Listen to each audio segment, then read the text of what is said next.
Bienvenue sur LinguaWire français B1.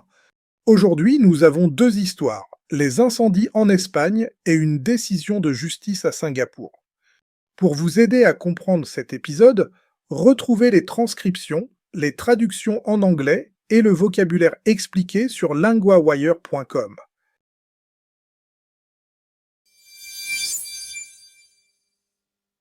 Pour commencer, on va en Espagne, où les incendies ont déjà causé de gros dégâts. Oui, et la nouvelle la plus marquante, c'est que les autorités ont confirmé 7 morts britanniques parmi les victimes. Il y a aussi un autre chiffre important. 12 des 13 victimes étaient étrangères. Exactement. Les autorités espagnoles ont dit mardi que 12 victimes étaient des ressortissants étrangers après les examens post-mortem. Donc ce n'est pas seulement une tragédie locale, c'est aussi une histoire très internationale. C'est ça. Parmi les victimes, il y avait aussi des personnes de Belgique, de France, des États-Unis et une victime espagnole. Et on parle bien d'incendies très meurtriers dans la province d'Almeria. Oui, ils ont ravagé cette province, dans le sud de l'Espagne, jeudi dernier. Les autorités disent que c'est l'un des incendies les plus meurtriers du pays. L'après-coup est encore très visible, avec les recherches, l'identification et les familles qui attendent des nouvelles. Oui, une catastrophe touchant des étrangers oblige plusieurs pays à suivre la situation en même temps. On sait si les autorités britanniques sont encore impliquées. Oui, un porte-parole a dit que le gouvernement britannique aidait les personnes touchées et leurs familles. Il restait en contact étroit avec les autorités espagnoles.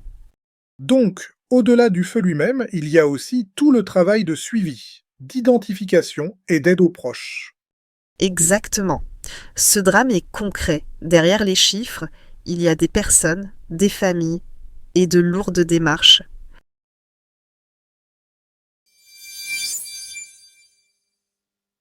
Passons maintenant à Singapour, avec une décision de justice qui concerne un grand média et deux ministres. Oui, un tribunal a ordonné aux médias et à un journaliste de payer 460 000 dollars de Singapour à deux ministres. C'est une somme importante. Et tout partait d'un article sur des transactions immobilières, c'est bien ça? Oui, l'article parlait de leurs achats et ventes de propriétés. Les ministres ont dit qu'ils nuisaient à leur réputation.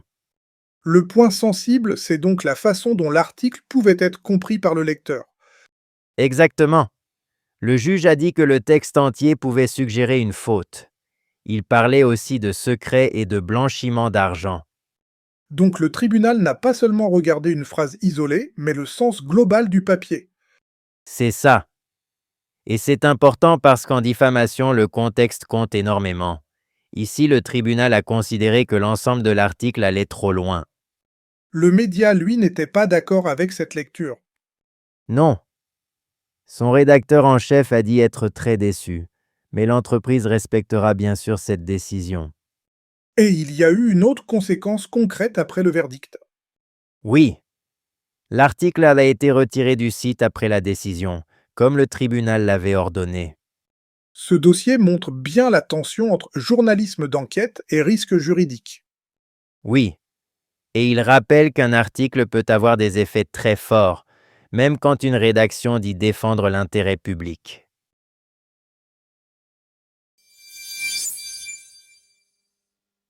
Dans la première histoire, 3 mots utiles parlent des conséquences des incendies. Le premier mot est le nom masculin, l'incendie. Il désigne un gros feu qui détruit des bâtiments, des forêts ou des zones entières. Dans l'histoire, on a parlé des incendies en Espagne, donc de plusieurs feux très graves. Exemple, l'incendie a touché plusieurs maisons. Le deuxième mot est le nom féminin, la province. Cela veut dire une grande division d'un pays. Dans l'histoire, la province d'Almeria était la zone touchée par le feu. Exemple, ils habitent dans une province du sud. Le troisième mot est le nom féminin, la victime. C'est une personne qui meurt ou souffre à cause d'un accident, d'un crime ou d'une catastrophe.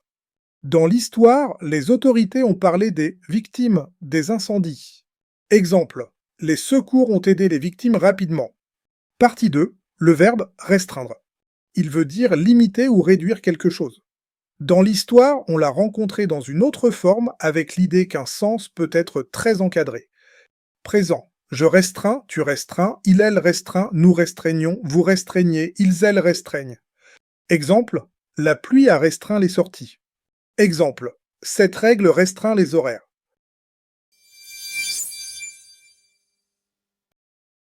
LinguaWire isn't only a podcast. Every day, the lead story becomes a personal language lesson in your classroom.